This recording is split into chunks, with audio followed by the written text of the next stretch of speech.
mi marido murió hace 5 años. Cada mes, sin falta, enviaba 200 euros a mis suegros para pagar una deuda. Un día, mi vecino del piso de abajo me dijo: deja de enviarles dinero y mira la cámara de seguridad. Al día siguiente revisé las grabaciones. La escena que se desarrolló ante mis ojos me dejó helada. El olor a yeso desconchado mezclado con el hedor de los desagües que no se habían limpiado en años me golpeó en el momento en que apagué el motor de mi viejo coche al pie del edificio. Este antiguo bloque de pisos de ladrillo había sobrevivido en el corazón de Madrid por más de 70 años, tan desgastado decrépito como la gente que se consumía lentamente en su interior. Cerré mi sedán color burdeos cerca de la esquina, justo donde una mancha de pintura roja marcaba el lugar que había ocupado durante los últimos 5 años. Hoy era el día 5 del mes. El día en que yo, Lucía, una viuda de 34 años, tenía que cumplir con la obligación de pagar la deuda de mi difunto marido. 5 pisos, sin ascensor. Me ajusté el bolso. Mi mano rozó inconscientemente el sobreabultado en el bolsillo interior. 200 euros, una cantidad insignificante para los ricos, pero una sexta parte de mi escaso salario. Dinero que salía de la leche de Mateo, de sus clases particulares, de las cuotas de su equipo de fútbol. Hace 5 años, para que Marcos pudiera ir a trabajar a las plataformas petrolíferas del Mar del Norte. Sus padres sacaron todos sus ahorros de la jubilación, un total de 12.000 euros, y se los entregaron. El día que Marcos murió, su madre me señaló con el dedo, acusándome de que, por mi culpa, su hijo tuvo que irse de casa solo para terminar perdiendo la vida, dejándolos a ellos, 2 ancianos, con las manos vacías. Ella me obligó a asumir la responsabilidad de devolver esa cantidad, dividida en 200 euros al mes durante 5 años. Apreté los dientes y acepté, considerándolo el último gesto de amor hacia mi marido y una forma de tener paz para criar a mi hijo. La escalera era un pozo oscuro y profundo, apenas iluminado por débiles rayos de sol que se filtraban a través del cristal sucio del patio de luces. El eco de mis pasos resonaba en las baldosas desgastadas. Clac, clac, clac, cada paso era un peso muerto. En el primer piso, el portero siempre tenía la radio a todo volumen. En el segundo, el olor a fabada quemada escapaba de una cocina comunitaria. En el tercero, una pareja joven discutía a gritos por la subida de la factura de la luz. Cuando llegué al cuarto, el silencio se volvió casi total, y el quinto, donde vivían mis suegros, era un mundo aparte, poseedor de una quietud inquietante. Me detuve en el rellano del 5.º piso, limpiándome el sudor de las sienes. Sentía el pecho apretado y el corazón me latía con fuerza, no solo por el esfuerzo, sino por la vaga sensación de malestar que siempre me invadía frente a aquella puerta de hierro pintada de un azul que se caía a trozos. Apartamento 504, la casa de los padres de Marcos. Llamé 3 veces con golpes secos y claros. Toc, toc, toc. Silencio. Sabía que estaban en casa. Nunca salían a ningún lado. Eladio, mi suegro, sufría de artritis, y Paquita, mi suegra, siempre se quejaba de dolores de cabeza y mareos. Ambos vivían como sombras en aquel piso de 55 metros cuadrados, con las persianas bajadas y la puerta echada con cerrojo, día y noche. Llamé de nuevo, esta vez más fuerte. Suegro, suegra, soy Lucía. Pasó casi un minuto hasta que oí el arrastrar de unas zapatillas en el interior. El sonido del cerrojo al descorrerse fue seco, como el crujido de los huesos de un anciano. La puerta se abrió solo una rendija, apenas lo suficiente para que asomara una cara arrugada y gruñona. Era Paquita. Tenía poco más de 60 años, pero parecía mucho mayor. Sus ojos, hundidos y rodeados de ojeras, siempre miraban a su alrededor con sospecha, como si temiera que alguien le robara el alma. No abrió la puerta del todo, mantuvo la cadena de seguridad puesta, creando una barrera fría entre su mundo y el mío. ¿Eres tú? Su voz era ronca, carente de emoción. Sí, hola, Paquita. He venido a traer el dinero de este mes.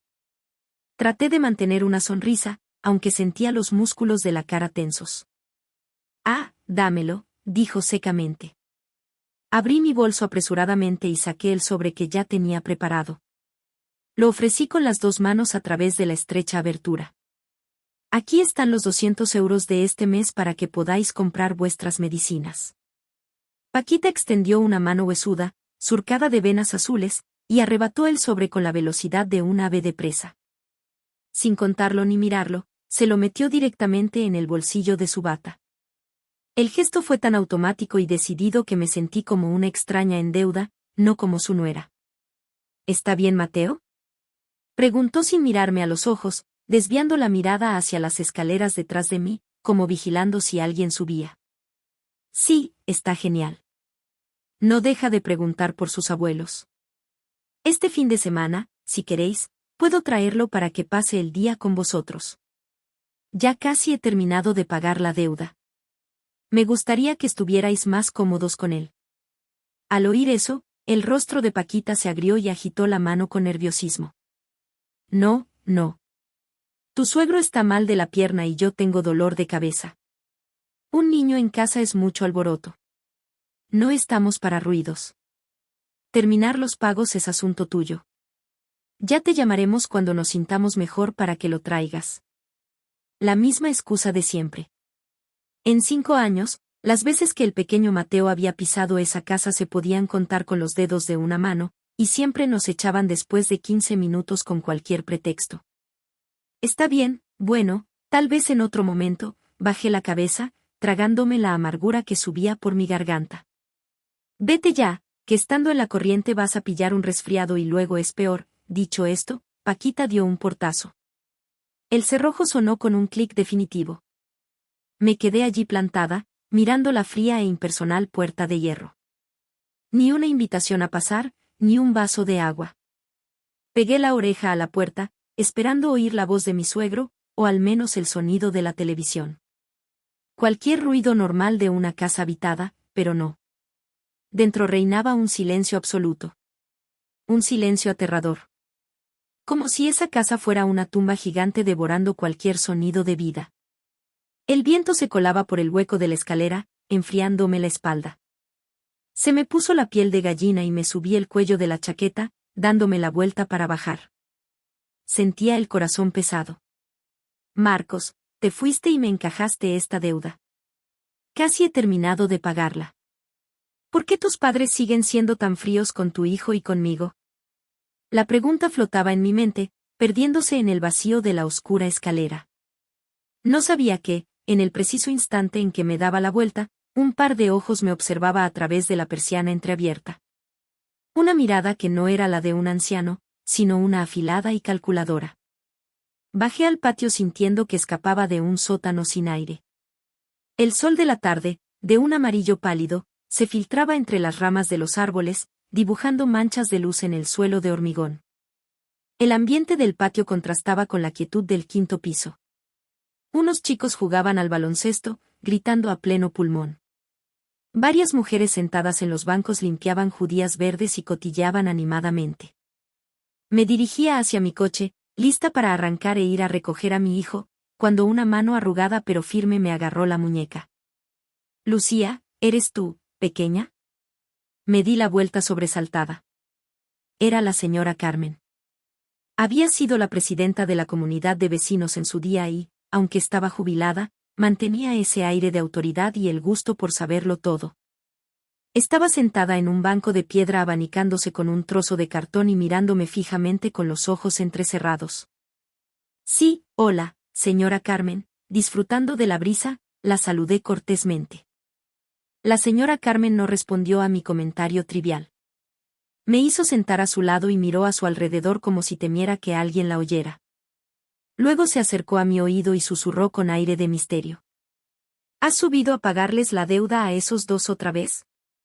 Me sorprendió que supiera de un asunto familiar tan privado, pero asentí. Sí, hoy tocaba pago.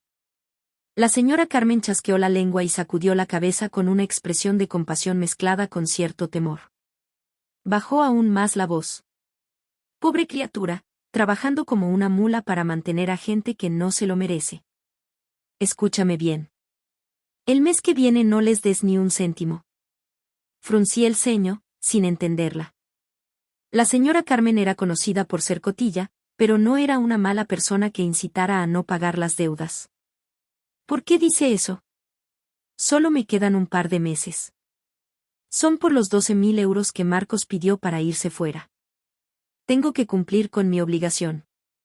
Su mano apretó mi brazo con fuerza. Sus ojos se abrieron de par en par, mirándome fijamente, y su voz, aunque temblorosa, pronunció cada sílaba con dureza. Dicen por aquí que los muertos a veces no están tan muertos. Un escalofrío me recorrió la espalda. Se me puso la carne de gallina. Las palabras de la señora Carmen fueron como una ráfaga de aire gélido del más allá en pleno día. ¿Qué está diciendo? Mi marido murió hace 5 años. Tenemos el certificado de defunción. Incluso trajimos sus cenizas. Me interrumpió con un gesto de la mano. No hablo de fantasmas. Hablo de gente de carne y hueso. ¿No te has fijado? Esa casa está más callada que una iglesia durante el día, pero alrededor de la 1 o las 2 de la mañana se oyen ruidos. Una noche no podía dormir, salí al balcón a fumar un cigarrillo y vi la sombra de un hombre subiendo al 5.º piso. La forma en que caminaba me resultó muy familiar. Muy familiar. Mi corazón empezó a latir con fuerza. Sí, esa forma de cojear con el hombro un poco caído, igual que Marcos después de que se rompiera la pierna en aquel accidente de moto. Y lo más extraño es que siempre que vienes a traer el dinero, esa misma noche o la siguiente, aparece esa sombra. Me quedé paralizada. Mi mente en blanco. Marcos murió en un accidente laboral en una plataforma. Un representante de la empresa contratista nos trajo la urna con sus cenizas. Seguramente se equivoca. Su vista ya no es lo que era, traté de encontrar una explicación lógica, pero mi propia voz temblaba. La señora Carmen me lanzó una mirada afilada. Soy vieja, pero no estoy gaga. Además, lo vi.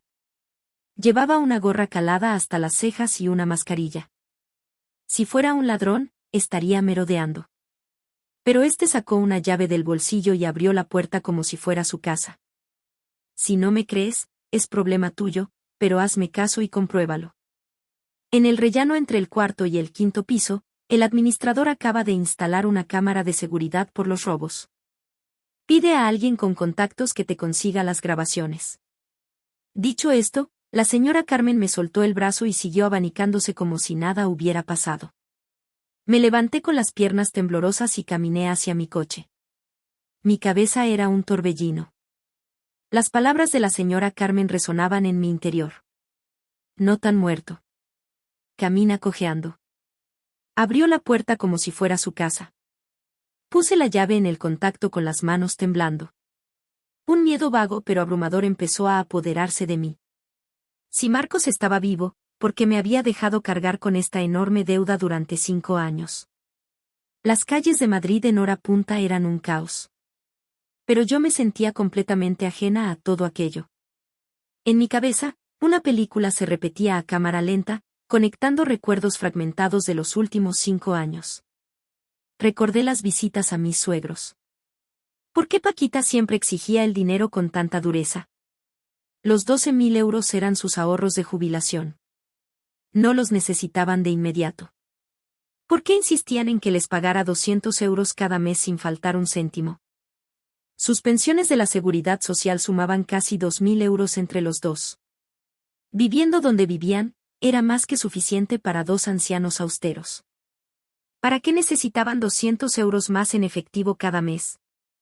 ¿Para ahorrar o para mantener a alguien? Una vez, el verano pasado, con un calor infernal, les llevé una bolsa de naranjas. Cuando Paquita abrió la puerta, vi por el rabillo del ojo que, dentro de la casa, las persianas estaban completamente bajadas.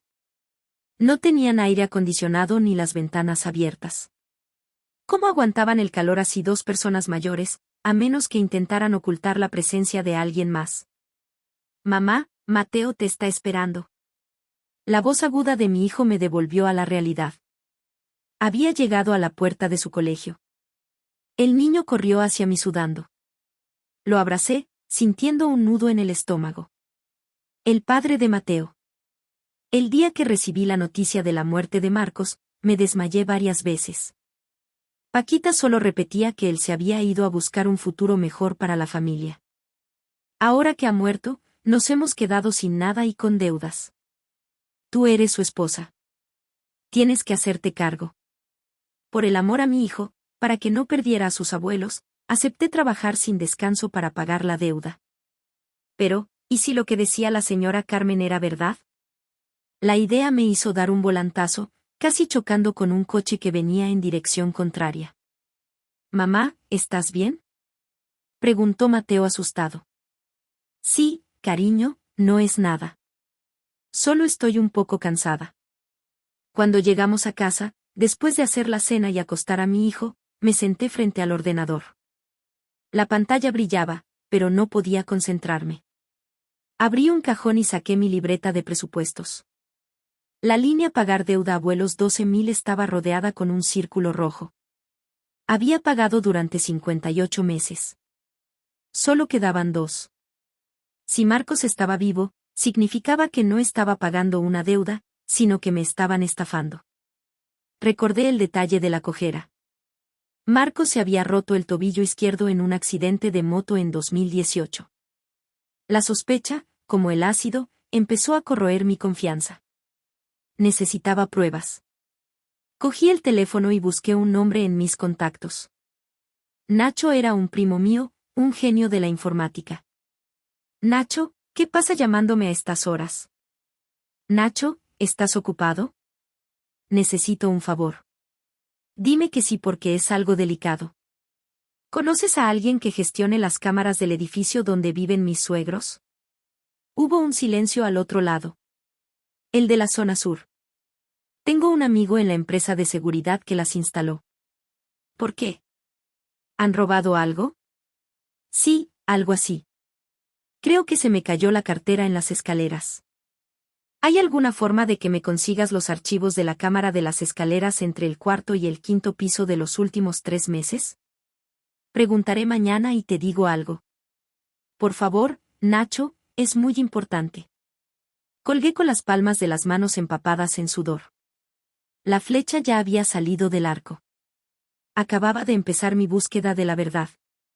La tarde siguiente me reuní con Nacho en el patio de una cafetería escondida en una calle lateral.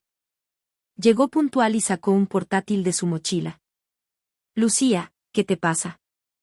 Estás muy tensa, tienes mala cara», me miró con preocupación. Forcé una sonrisa. «¿Cómo ha ido? ¿Has conseguido algo?» Nacho asintió. «Has tenido suerte. El sistema lo guarda todo en la nube. Mi amigo me pasó los archivos». «¿Qué día dices que perdiste la cartera?» «Pon el día 5 o 6 de cada mes, entre la 1 y las 3 de la mañana». Nacho tecleó en silencio. «Aquí está. Día 6 del mes pasado. Mira esto». Giró la pantalla hacia mí. La imagen era granulada, en blanco y negro. La cámara enfocaba desde el rellano del cuarto piso hacia arriba, hacia el quinto. El pasillo estaba desierto. El reloj marcaba la 1:45 de la madrugada y 20 segundos. Una sombra apareció subiendo las escaleras. Sentí que se me detenía el corazón. El hombre llevaba una chaqueta holgada y una gorra calada que ocultaba la mitad de su rostro. Llevaba una mascarilla. «Para. Ponlo en cámara lenta», mi voz sonaba extraña. Nacho pulsó una tecla. El hombre subió los escalones. Primero el pie derecho. Luego arrastró el izquierdo con una ligera cojera. Su hombro izquierdo se hundía un poco cuando ponía peso en esa pierna. Ese andar. Me tapé la boca para suprimir un sollozo. Era inconfundible. Era Marcos. Me quedé mirando la pantalla. El hombre llegó a la puerta 504. No llamó. Metió la mano en el bolsillo, sacó un llavero, eligió una llave con destreza y la introdujo en la cerradura. Clic. La puerta se abrió. Se deslizó dentro y la cerró con mucho cuidado. «¿Reconoces a alguien?», preguntó Nacho con cautela. «Pon el mes anterior». Nacho obedeció. El 6º día del mes anterior, a la misma hora, la misma persona, el mismo sigilo y la misma facilidad para abrir la puerta. Vi los 3 vídeos de los últimos 3 meses seguidos. El patrón no cambiaba. La noche después de que yo entregara el dinero, él aparecía. De repente sentí náuseas. ¿A quién había estado pagando durante 5 años? Estaba pagando al mismo hombre que se escondía allí, que había permitido cruelmente que su esposa y su hijo sufrieran por una deuda falsa. Nacho, cópiame todo esto en un USB. Y ni una palabra a nadie, por favor. Nacho vio la seriedad en mi rostro y asintió. Tranquila. No diré nada. Agarré el USB, apretándolo en mi mano. Esto era enorme, más grande que si se cayera el cielo. Me levanté y salí corriendo de la cafetería. Marcos estaba vivo, y él, junto con sus padres, había montado esta farsa para explotarme hasta los huesos. Cuando llegué a casa, cerré la puerta de mi habitación con llave y me dejé caer al suelo. El portátil reprodujo el vídeo una y otra vez. Recordé la chaqueta que llevaba. Era una que yo misma le había regalado antes de que se fuera. Marcos no estaba muerto. ¿Por qué fingir su propia muerte? ¿Por qué usar la excusa de una deuda para obligarme a pagar? Recordé el día que recibimos la terrible noticia. Mis suegros lloraron desconsoladamente, pero justo después del funeral, sacaron el tema de la supuesta deuda. Hija, Marcos se fue por esta familia. Ahora que él no está, somos viejos y no tenemos ingresos. Los 12.000 euros que le dimos se han perdido. A ver cómo arreglamos esto. Apelaron a mi compasión y a mi sentido de la responsabilidad.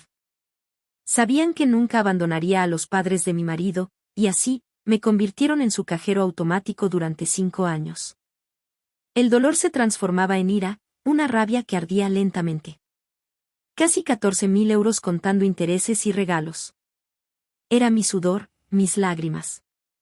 Había ahorrado cada céntimo para mantener al fantasma de mi marido y a sus 2 cómplices. Miré el altar improvisado donde la foto de Marcos seguía sonriendo amablemente. Quise romperlo en 1000 pedazos, pero no destruir cosas no solucionaría nada. Tenía que mantener la calma, ser más lista que ellos. Has interpretado muy bien tu papel de muerto, Marcos, susurré. Bueno, ahora déjame interpretar a la esposa ingenua un poco más, pero esta vez la directora de la obra seré yo. Abrí un cajón y saqué un cuaderno. Empecé a trazar un plan.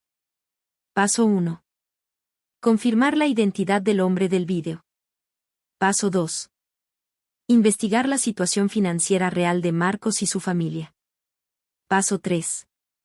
Encontrar el escondite de Marcos. Mañana empezaría la casa. Iba a casar a mi propio marido muerto. A la mañana siguiente me levanté como siempre. Hice el desayuno a Mateo, le planché el uniforme, lo llevé al colegio y luego fui directa al trabajo. En una nota adhesiva, empecé a recalcular las cifras. Deuda original. 12.000. 200 al mes por 60 meses son 12.000. Además, en fiestas, cumpleaños y para medicinas, siempre daba algo extra. La cantidad total que les había dado en 5 años superaba los 14.000. Pensar en cómo podría haber cambiado mi vida y la de mi hijo. Y en cambio, lo había tirado a ese pozo sin fondo del 5º piso. Envié un mensaje a Nacho. Investiga si hay movimientos extraños en la cuenta bancaria de mi suegro. Sospecho que el dinero que les doy no se usa para vivir ni pagar ninguna deuda. Nacho respondió. Eso es complicado por la protección de datos. Pero puedo intentarlo por vías indirectas. Dame tiempo. Guardé el teléfono. Necesitaba acercarme más. Se me ocurrió una idea.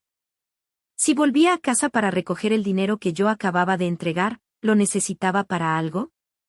¿O vivía de ello? Aquella tarde, salí pronto del trabajo y pasé por el edificio de mis suegros. Aparqué el coche y me senté en un banco fingiendo descansar. Vaya, mira quién es, Lucía. Una voz chillona me llamó. Era la señora Martínez, la vecina del cuarto. Hola, señora Martínez. Pasaba por aquí y venía a ver cómo estaban los suegros. La señora Martínez se sentó a mi lado. Eres tan buena, hija, pagando la deuda de tu marido durante tanto tiempo. Por cierto, ¿están bien últimamente? Es que todas las noches oigo un jaleo tremendo arriba. ¿Jaleo? ¿Qué tipo de jaleo? Pues que a altas horas de la noche oigo pasos fuertes en el techo como de un hombre joven, y a veces oigo la cadena del váter a las 2 o las 3 de la mañana. Mi corazón se aceleró. Debe ser mi suegro con el dolor de la pierna camina con más torpeza, improvisé. La señora Martínez puso una cara rara. Dolor de la pierna, mis narices. Y otra cosa extraña. Esos dos son más tacaños que nadie. Siempre quejándose de que se quedaron sin dinero por lo de tu marido. Pero últimamente, cada noche veo a tu suegra bajar con una bolsa de basura negra enorme. El otro día, por curiosidad, miré y vi cajas de pizza y latas de cerveza asomando. ¿Qué hacen dos viejos comiendo esas cosas? Me quedé de piedra. Cajas de pizza, latas de cerveza. Esas eran las cosas favoritas de Marcos. ¿Y no le preguntó? Claro que le pregunté. Me dijo que eran ofrendas que ponía para el difunto. Menuda excusa. ¿Quién pone tantas ofrendas? La historia de la señora Martínez era una pieza crucial del rompecabezas. Marcos no solo iba a la casa por dinero, sino que probablemente vivía allí, gastando el dinero que yo ganaba con el sudor de mi frente. 2 días después, decidí actuar. Fui a unos grandes almacenes y compré un masajeador de pies de alta gama. Elegí las 8 de la tarde para mi visita. Subí los 5 pisos cargando con la voluminosa caja. Frente a la puerta 504, agudicé el oído. Dentro se oía la televisión y voces. Come, hijo. Come mientras esté caliente. Tu mujer acaba de traer el dinero del mes, así que gasta sin miedo. Era la voz de Paquita. Tranquila, mamá. Lo tengo todo bajo control. Cuando termine de cobrarlo todo, desapareceré por un tiempo. Esa tonta de mi mujer se lo creyó todo. No ha faltado ni un solo mes. Esa voz. Me quedé helada. Una voz profunda, ligeramente rasposa. Era la voz de Marcos. Mi sangre hirvió.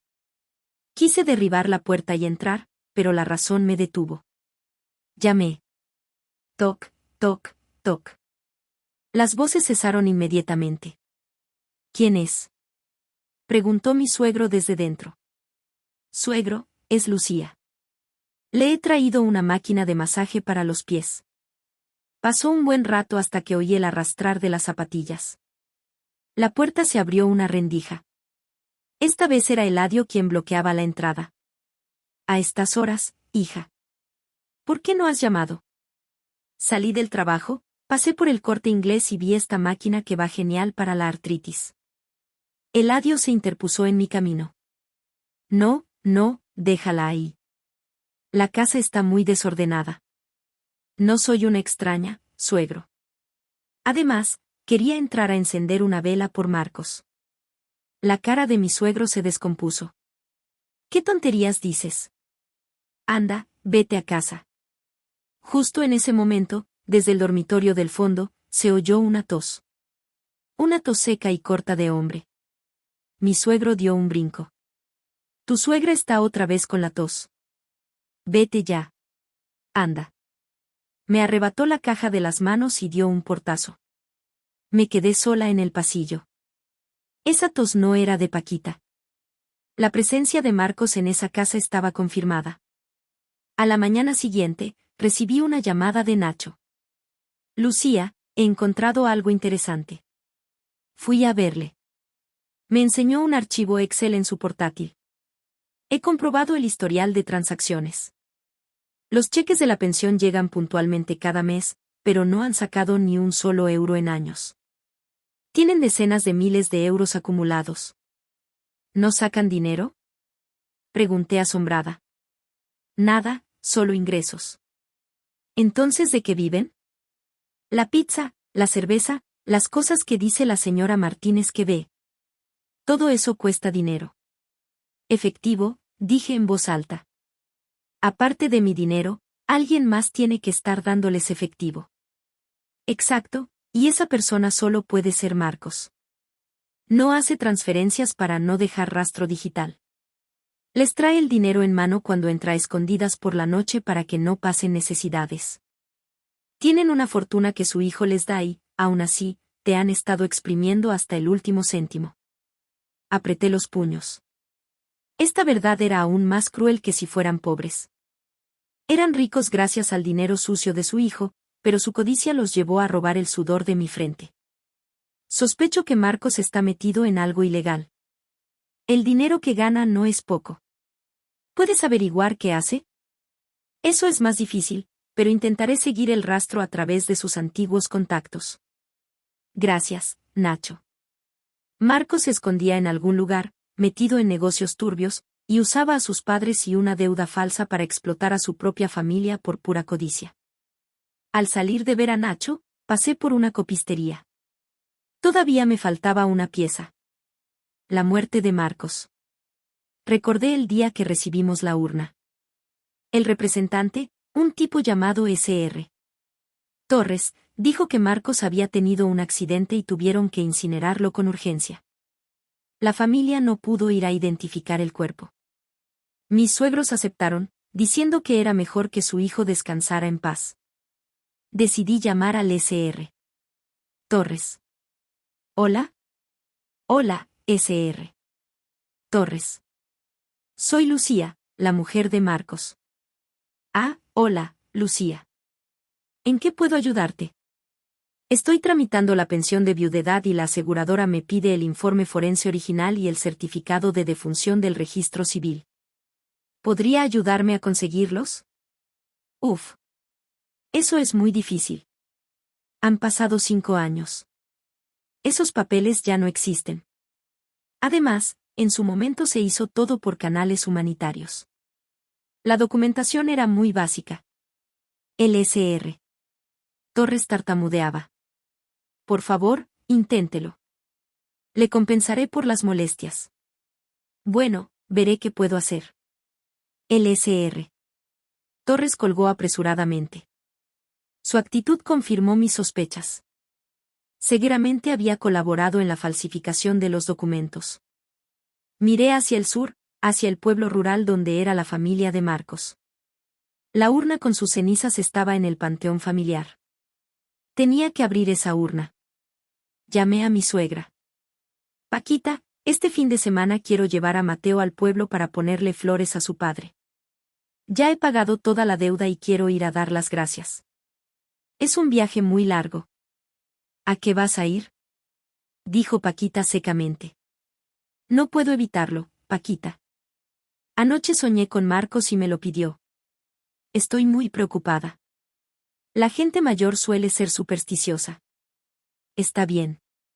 Ve si quieres, pero ve y vuelve rápido. Sí, lo sé. Colgué. El viaje al pueblo sería la clave. En esa fría urna de cerámica se revelaría toda la verdad. Marcos, te escondes de tus deudas. Haces que tu mujer las pague por ti, pero no podrás escapar de la justicia. Aquel fin de semana, bajo un intenso sol castellano, llevé a Mateo en mi viejo coche por una carretera que serpenteaba entre campos de trigo. Salimos al amanecer para llegar al pueblo antes del mediodía. Mateo estaba emocionado. No paraba de hablar, preguntando por los tractores, por los abuelos que nunca conoció. La risa inocente de mi hijo era como puñaladas en mi corazón. Cuanto más puro era él, más pesaba la culpa de los adultos. No me atreví a contarle el verdadero propósito de nuestro viaje. Para él, era una visita al pueblo de su padre, para mí, era el viaje para encontrar las pruebas que desenmascararían a su cruel progenitor.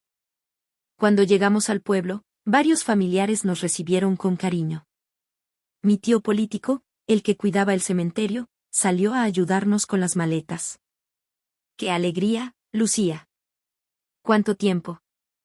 Mateo se está haciendo un hombrecito. Es igualito a su padre. Aquel comentario inocente me dolió. Igualito al hombre que se escondía, el que en 5 años no le había enviado ni un caramelo. Sonreí y saludé a todos, tratando de parecer tranquila. Puse unas flores en el altar de la iglesia y encendí una vela. El humo me escocía los ojos. Con vuestro permiso, voy a llevar a Mateo al cementerio para ponerle unas flores a su padre y decirle que he cumplido con mi obligación. Lo dije en voz alta para que todos lo oyeran.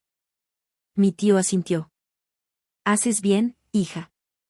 Marcos descansará más tranquilo.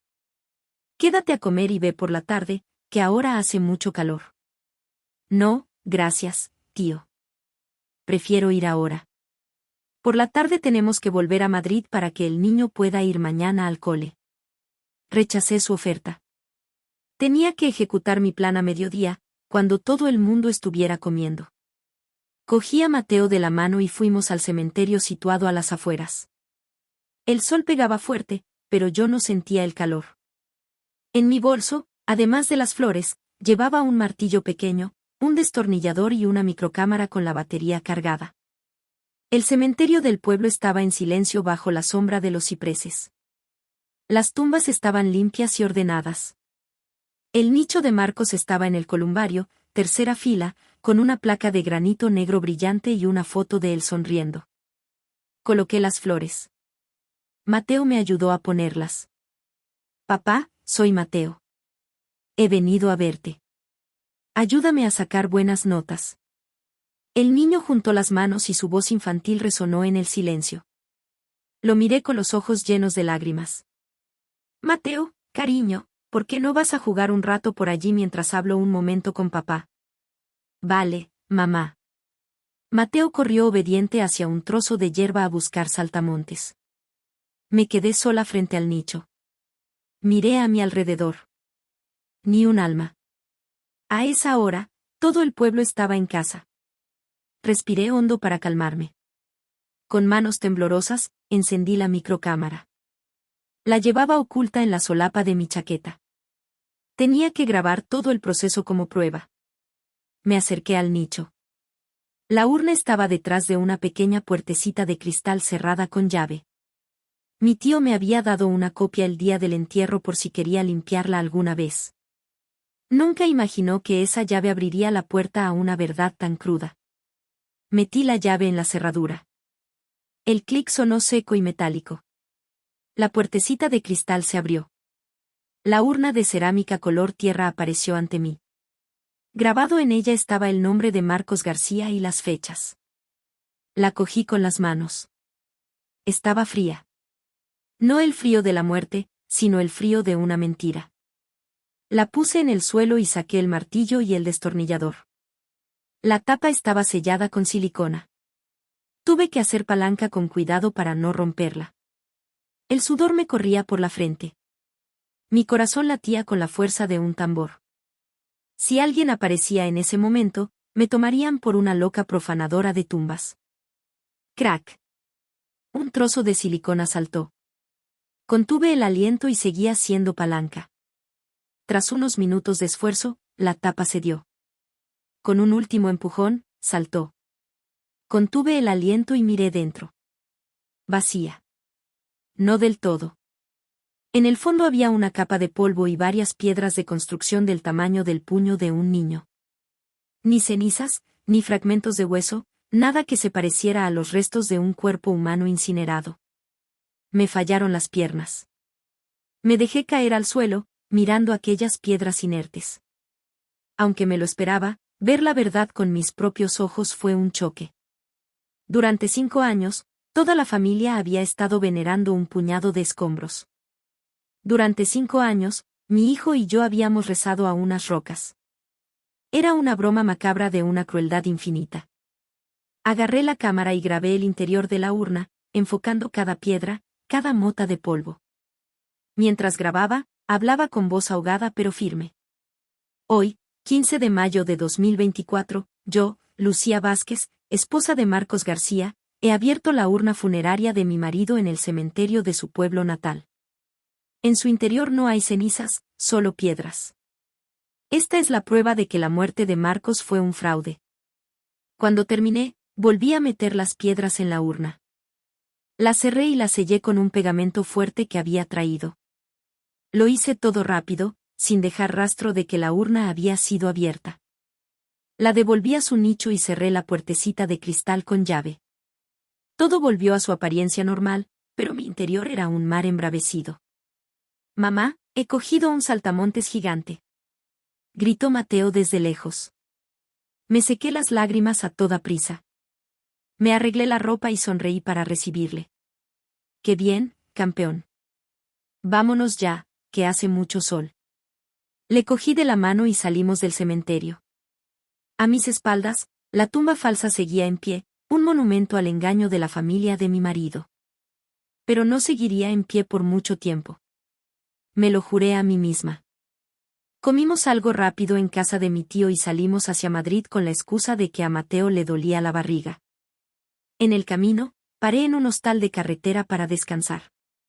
En realidad, necesitaba un lugar tranquilo para revisar el vídeo y pensar en mi siguiente paso. En la habitación, con Mateo dormido, me conecté al wifi y empecé a buscar en Facebook los antiguos contactos de Marcos. Recordé que tenía un grupo de amigos con los que siempre iba a tomar copas. El más cercano era Darío, al que apodaban el buitre. El día del entierro, Darío lloró inconsolablemente. Incluso me cogió la mano y me dijo que no me preocupara, que él cuidaría de mí y del niño. Pero después, desapareció. Busqué su nombre y encontré su perfil. Su foto era de una moto grande. Entré en su muro. Publicaba constantemente fotos de fiestas en bares y clubes. Revisé sus últimas publicaciones. Una foto me llamó la atención. Darío levantando una jarra de cerveza en una terraza. En su muñeca izquierda llevaba un reloj con correa de metal y esfera azul. Amplié la foto. Mi corazón se aceleró. Un Seiko de esfera azul. Fue mi regalo de aniversario para Marcos. Lo recordaba perfectamente porque yo misma había encargado grabar nuestras iniciales LYM en el reverso. Y lo que era más importante, la correa de metal tenía un rayón profundo cerca del cierre de una caída en moto que tuvo Marcos. En la foto de Darío, aunque borrosa, se distinguía aquel rayón. ¿Por qué llevaba Darío el reloj de Marcos? El Sr. Torres, el intermediario, me dijo que Marcos había perdido todas sus pertenencias en el accidente, y ahora el reloj estaba en la muñeca de su mejor amigo. Solo había una posibilidad. Marcos se lo había dado, o Marcos estaba con él. Seguí mirando sus fotos. Darío publicaba a menudo desde un polígono industrial en Fuenlabrada. Las piezas empezaron a encajar. Las transferencias de dinero a la cuenta de mi suegro también venían de esa zona. Darío estaba allí. Darío era el cómplice. El que ayudaba a Marcos a blanquear el dinero y contactar con su familia. Y probablemente Marcos se escondía cerca de donde Darío vivía o trabajaba. Hice capturas de todas las pruebas. Ya tenía la pista más importante. Darío el buitre era la llave para encontrar la madriguera de Marcos. Al llegar a Madrid, le envié toda la información sobre Darío a Nacho. Investiga a este tipo con urgencia. Se llama Darío. Es el mejor amigo de Marcos. Sospecho que lo está escondiendo. Averigua qué hace, dónde vive, por dónde se mueve. Nacho, con sus habilidades informáticas, no tardó mucho en sacar el historial de Darío. 2 días después, me citó en una cafetería. Lucía, este Darío no está limpio. Trabaja como encargado en un taller mecánico en un polígono de Fuenlabrada. Pero el taller es una tapadera para un negocio de préstamos usureros. No es de extrañar que tenga tanto dinero para fiestas. Asentí. He rastreado la ubicación de su móvil. Esto es un poco ilegal, no se lo digas a nadie. Tiene un patrón de movimiento muy extraño. Durante el día está en el taller. Por la noche sale de fiesta. Pero alrededor de las 11 de la noche, siempre conduce hasta una nave abandonada al fondo del polígono. Se queda allí 1 hora y luego se va a casa. Una nave abandonada. Mis ojos se iluminaron. ¿Crees que Marcos está allí? Es muy probable. La zona está desierta. Es perfecta para esconderse. Además, revisé las cámaras de tráfico de la zona y vi que el coche de Darío suele llevar bolsas de comida y otros suministros cuando va en esa dirección. Es él. Marcos está en esa nave. Apreté mis manos sintiendo una mezcla de nervios y emoción. La presa estaba a tiro. Nacho, ¿puedes hacerme un último favor? Quiero ir allí. Quiero pillarlo con las manos en la masa. Es muy peligroso, Lucía. Esa gente está metida en líos. Son peligrosos. Tú eres una mujer sola. Si te pasa algo. ¿Por qué no llamamos a la policía? Sacudí la cabeza. Todavía no. No tenemos pruebas de que Marcos esté vivo. Si llamamos a la policía, solo harán un control administrativo y podría escapar. Necesito grabar su voz, una imagen de él, algo que demuestre que es él y que lo admita todo. Solo entonces tendremos una prueba irrefutable. Nacho suspiró. Está bien, iré contigo. Tengo algunos artilugios que pueden ayudarnos si sé algo de defensa personal, pero tienes que prometerme que harás exactamente lo que yo te diga. Nada de imprudencias. Lo prometo. Gracias, Nacho. Empezamos a planear la caza nocturna. El mejor momento era la noche siguiente, cuando según su rutina, Darío iría a la nave a llevar provisiones.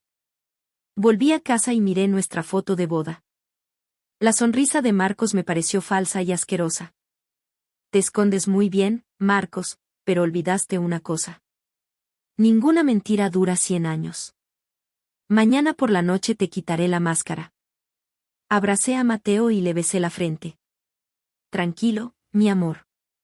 Mamá está a punto de hacerte justicia. No tendremos que seguir pagando por ese traidor. La batalla final estaba a punto de comenzar, y yo estaba lista. La tarde siguiente dejé a Mateo en casa de mi madre, diciéndole que tenía que trabajar toda la noche en la oficina. Mi madre, triste de verme trabajar tanto, me dijo que no me preocupara por el niño. A las 8 de la tarde, Nacho me recogió en un coche viejo que había pedido prestado. Íbamos vestidos con ropa oscura, con gorras y mascarillas, como detectives aficionados. Toma esto, Nacho me dio un dispositivo que parecía un bolígrafo. Es un grabador de alta calidad, y esto es un rastreador GPS. Póntelo en el bolsillo por si pasa algo. El coche salió de la ciudad y se dirigió al sur por la autovía. Entramos en el polígono industrial de Fuenlabrada. A esa hora estaba desierto. Conducimos hasta una zona de naves abandonadas con maleza creciendo por todas partes. Tenemos que dejar el coche aquí y seguir a pie, dijo Nacho. Apagó el motor y las luces. Salimos en silencio. La oscuridad era total, solo rota por el sonido de los grillos y el viento. Caminamos agachados, pegados a una valla oxidada, hacia una gran nave que se alzaba en medio de un solar vacío. Según el GPS, Darío está llegando. Tenemos que escondernos, susurró Nacho. Nos escondimos detrás de unos bidones oxidados a unos 20 metros de la puerta principal. A las 11:15 vimos las luces de una moto. El ruido del motor se hizo más fuerte. Era él. La moto se detuvo frente a la nave. El hombre se quitó el casco. Era Darío el buitre. Llevaba 2 bolsas grandes de plástico. Se acercó al cierre metálico y le dio 3 patadas siguiendo un ritmo. Fuerte, flojo, fuerte. El cierre se levantó con un chirrido. Una luz amarillenta se proyectó desde el interior. De la oscuridad salió un hombre. Llevaba una camiseta de tirante sucia, pantalones cortos y chanclas. Tenía el pelo largo y despeinado, y una barba descuidada le cubría media cara. Estaba más moreno y más delgado, pero esos ojos, esa nariz, esa espalda ligeramente encorvada. No había duda. Era Marcos, mi marido, el padre de mi hijo, el hombre por el que había guardado luto durante 5 años. Estaba allí, de carne y hueso, frente a mí. Aunque me había preparado para ello, verle con mis propios ojos me dejó sin aliento. Tuve que morderme el labio hasta que sangró para no gritar. ¿Lo has traído todo? La voz de Marcos era ronca y cortante. Todo. Cerveza, comida, tabaco, ropa nueva. Vives aquí como un rey, dijo Darío riendo mientras le entregaba las bolsas. Un rey, mis narices. Esto es un horno y los mosquitos me comen vivo. Estoy a punto de volverme loco, se quejó Marcos, cogiendo las bolsas y dándose la vuelta. Darío metió la moto dentro y bajó el cierre. Vamos. Tenemos que acercarnos más, susurró Nacho. Nos movimos sigilosamente hasta la pared de la nave. Encontramos una grieta por la que escapaba luz y sonido. Pegué el ojo.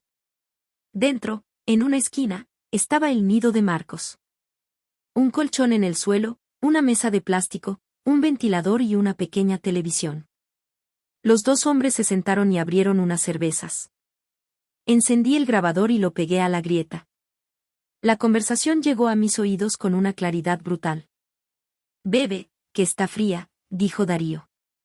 Marcos bebió un trago largo y eructó. ¡Qué buena! ¿Cómo va todo? ¿Cuándo piensas irte? Supongo que en un mes. Estoy esperando a que mis padres cobren el último pago. Mi mujer está a punto de terminar. ¡Qué tonta! No ha faltado ni un solo mes. Puntual como un reloj. Admiro la actuación de mis viejos. Se ponen a llorar miseria y ella se lo traga todo. La verdad es que tu mujer es una santa y tú eres un bastardo. ¿No tienes miedo al karma? Dijo Darío riendo. ¿Qué karma? Me fui al Mar del Norte para ganar dinero para ellos, pero tuve la mala suerte de meterme en el juego y debo 50.000 pavos a unos tipos de allí. Si no escapo, me matan. Tuve que fingir mi muerte para que no encontraran a mi familia y para recuperar los 12.000 euros de la deuda. Mis padres no perdieron nada. Marcos soltó una carcajada. Volví sin un duro y con deudas de juego aquí también. Si no le sacaba el dinero a mi mujer, ¿qué iba a comer? La pensión de mis viejos no bastaba. Con la excusa de la deuda, Lucía se ha roto el lomo trabajando. Pero ahora ganas dinero. Podrías mantener a toda la familia. Sí, gano dinero y mucho, pero me gusta quitárselo a ella. ¿Por qué no? Además, así mis viejos tienen una excusa para quejarse a los vecinos y nadie sospecha del dinero que les doy. Si de repente se hacen ricos, la gente hablaría. Eres un calculador frío. Y a tu mujer y a tu hijo simplemente los abandonaste. Marco se quedó callado un momento. ¿Qué les den? Lucía es joven y guapa. No le faltarán hombres. Le hice un favor. Ahora puede rehacer su vida. Le quito el dinero para que esté demasiado ocupada como para sospechar nada. Odio sus sermones, aunque a veces lo pienso. En casa estaba como un rey, con la comida en la mesa y la cama caliente, y ahora estoy aquí en este infierno. Ten cuidado. El otro día tu mujer apareció por sorpresa con una máquina de masajes. Creo que sospecha algo. Si te quedas ahí, un día te encontrarás a la policía en la puerta. Aguanta un poco más. Te largas a México y se acabó. Eres el mayor bastardo que he conocido, Marcos, dijo Darío, aunque su tono era de broma. Anda, bebe y cállate. Si no miro yo por mí, ¿quién lo va a hacer? Apagué el grabador. Era suficiente. El hombre al que había amado estaba verdaderamente muerto. El de ahí dentro era un monstruo. Le hice una señal a Nacho para que nos fuéramos. ¿Estás bien? Me preguntó. Estoy mejor que nunca, me sequé las lágrimas con voz firme. Vámonos. Mañana será su fin. A la mañana siguiente fuimos al despacho de un abogado que Nacho conocía. Entregué todas las pruebas. La grabación, el vídeo de la urna vacía, las imágenes de la cámara de seguridad. El abogado, al oír la grabación, se puso furioso. Esto es estafa agravada, falsedad documental y encubrimiento, con la cantidad estafada y los agravantes de abuso de confianza y fingimiento de muerte. Marcos y sus padres se enfrentan a penas de prisión. Quiero denunciarlos. Quiero que paguen y me devuelvan hasta el último céntimo, dije con determinación. Te ayudaré, pero primero tenemos que coordinarnos con la policía para detenerlos. Si se enteran, Marcos podría huir. El abogado llamó a los inspectores de policía. Con pruebas tan sólidas, se organizó un operativo para esa misma noche. Un equipo iría a la nave a por Marcos, otro al piso a por sus padres y un tercero a por Darío. Yo esperaría en comisaría. A las 2 de la mañana, sonó el teléfono del inspector. Objetivo detenido en la nave. Cómplice controlado. Los dos ancianos están de camino. Respiré aliviada, sintiéndome vacía y exhausta. La justicia, aunque lenta, llega. El telón había caído sobre una farsa de 5 años. A la mañana siguiente, vi a Marcos a través del cristal de la sala de interrogatorios. Estaba hundido, esposado, con la mirada perdida. Cuando le pusieron la grabación, se derrumbó y lo confesó todo. Sus padres, en otra sala, lloraban y culpaban a su amor de padres, pero la ley no perdona a quienes usan el afecto para estafar. Darío también fue arrestado por encubrimiento y por su negocio de préstamos ilegales. El caso conmocionó a la opinión pública. 3 meses después, tuvo lugar el juicio. Marcos fue condenado a 12 años de prisión por estafa agravada y falsedad documental. Sus padres, debido a su edad, recibieron libertad vigilada, pero fueron obligados a devolverme todo el dinero. Al salir del juzgado, miré al cielo azul. El sol brillante disipaba las sombras que habían nublado mi vida durante 5 años. Había recuperado mi dinero, mi honor y, lo más importante, mi libertad. Vendí el pequeño apartamento y, con el dinero de la indemnización en mis ahorros, compré un piso nuevo, pequeño pero lleno de luz. Una tarde, recogiendo a Mateo del colegio, me dijo: «Mamá, hoy he sacado un sobresaliente en mates. ¡Qué campeón es mi hijo! Hoy para celebrarlo te invito a cenar fuera». Bien. Caminamos de la mano por una calle arbolada. El viento de la tarde traía el olor de los tilos. Miré a mi hijo y sonreí, feliz. El pasado doloroso se había quedado encerrado tras los muros de la prisión. Ante nosotros se abría un nuevo futuro, brillante y pacífico.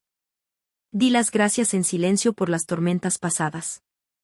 Gracias a ellas, había descubierto lo fuerte que era y había aprendido que la verdadera felicidad no consiste en el sacrificio ciego, sino en saber luchar para proteger lo que amas. Gracias por escuchar mi historia hasta el final. Si resonó contigo, dale like, escribe en los comentarios qué fue lo que más te tocó y no olvides decir de dónde eres. Suscríbete al canal, vienen muchas más historias.